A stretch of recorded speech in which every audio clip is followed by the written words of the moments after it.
All right, we're back with another edition of Rage in a Cage with Bam Bam and Schwaggs. I'm Frank Bam Bam Horak. He's Mikey Schwaggs. I'm gonna get right into LINSANITY, Little, Frank. Let's talk about it. let's talk about him. Everybody else is. We might as well Yep, also. it's been going crazy for a week right now. This guy Jeremy Lin came out of nowhere, sleeping on his brother's couch into a point guard phenomenon for the Knicks. He's been great, and there's no question He's about it. from Harvard, Frank. He's a You know, smart guy. 4-0 as a starter, 5-0 overall as the Knicks, and they're doing it without their two best players right now. And he's been Yep. carrying them. And And the interesting thing about the like you said, they've been doing it without their best two players. They've averaged 11 points more per game, and they've also shot 5% better from the field. He's getting everybody involved. And you know who's benefiting most from this in this 5 game stretch? I think Tyson Chandler.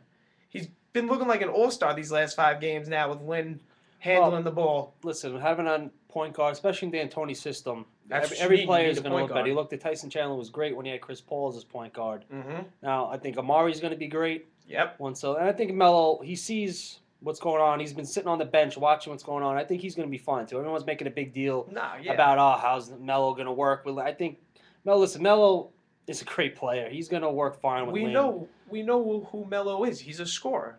Obviously, he's going to want the ball in his hands, but in a D'Antoni-like system, the point guard handles the ball, Yeah. and he gets everybody else involved. Melo will still get his points. He'll get his shots. He just needs to have Lynn handle the ball, and the Knicks will still be able to. I can't imagine when Melo and Amari come back, the Knicks are going to be worse. No. How could they get any worse than they're playing now? Stoudemire is going to be just fine. Oh, Stoudemire is going to and I fit think right in. Melo will recognize that, what's been working. Obviously, since they've got Melo, they've been a below 500 team. Yeah. So now with the The Lane, Nuggets have been so much better since they traded Melo. winning's It's contagious. so interesting. Melo's been, like I said, been sitting on that bench. He's been watching, 5-0 now with Lynn. He's gonna adjust just fine. I think everyone's going a little too crazy with that. Oh, what are they gonna do when Melo comes back?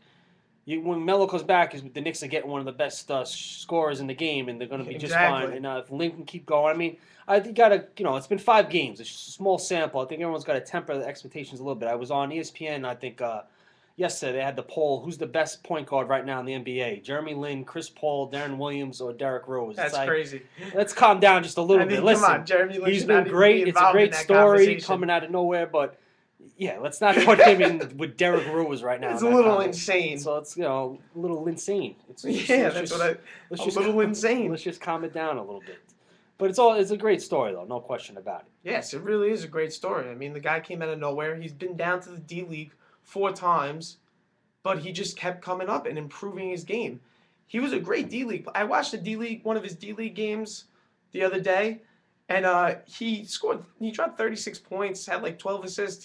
He's a great player. He was a solid player in Harvard also. Yeah, he was a great player at Harvard. I mean, like you said, the guy went to Harvard. He's a smart guy.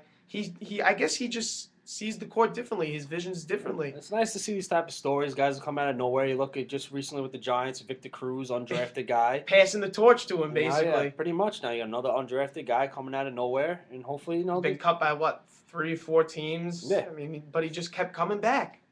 Oh, definitely a good story, no question It's a about it. great story. It's an amazing story. I mean, he went from living on his brother's couch to stardom, basically.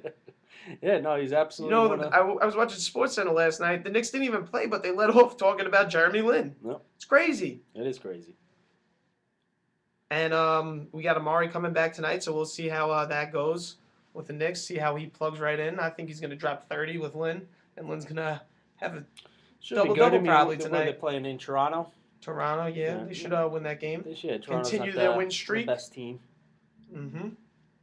So you wanted to get into a little hockey, I think, right? I did want to talk a little hockey. I just it's an exciting time for a hockey fan. Now we're 2 weeks away from the trade deadline, February 27th at 3 p.m.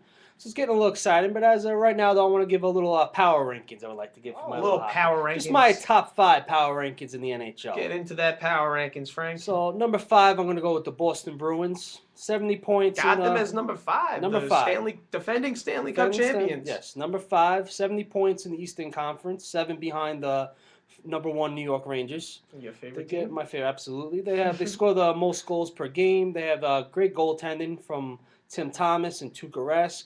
Nice combination. Big game tonight against the Rangers, actually, in Boston. And yeah, I have them at number 5 right now.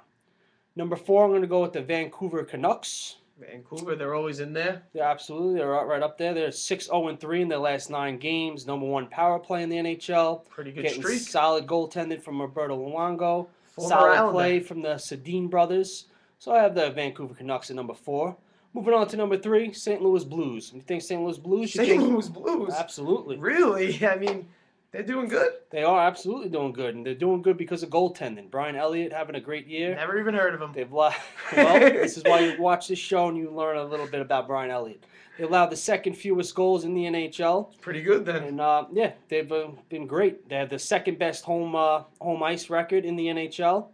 So the St. Louis Blues, number 3. Now, talking about home ice records, we go to number 2, Detroit Red Wings. We know they're great Number at 2, home. 20 straight wins at home, ties an NHL record. They're going actually for the record tonight against the Dallas Stars. You dropping all this information? I tell you, they've been playing good. They lost their number 1 goalie, Howard, right now out with a broken finger, but their number 3 goalie actually has stepped up, Joey McDonald. He's been playing good, 78 points, tops in all of NHL. One ahead of my number 1 team that I have right now, the New York Rangers, who have been playing great all year. Number 1 in the Eastern Conference, 77 points, 7 ahead of the Boston Bruins, who I said they play tonight. Big game. They win. They can put some more distance away. The captain, Ryan Callahan, 4 goals in the last 2 games. Marian Gaborik, 27 goals, leads the team. And then you talk Rangers, you got to talk Mr. Henrik Lundqvist. Great goal. Great in goal. MVP candidate, no questions. Really? The New York Rangers. MVP candidate? Oh, you have to. No question about it.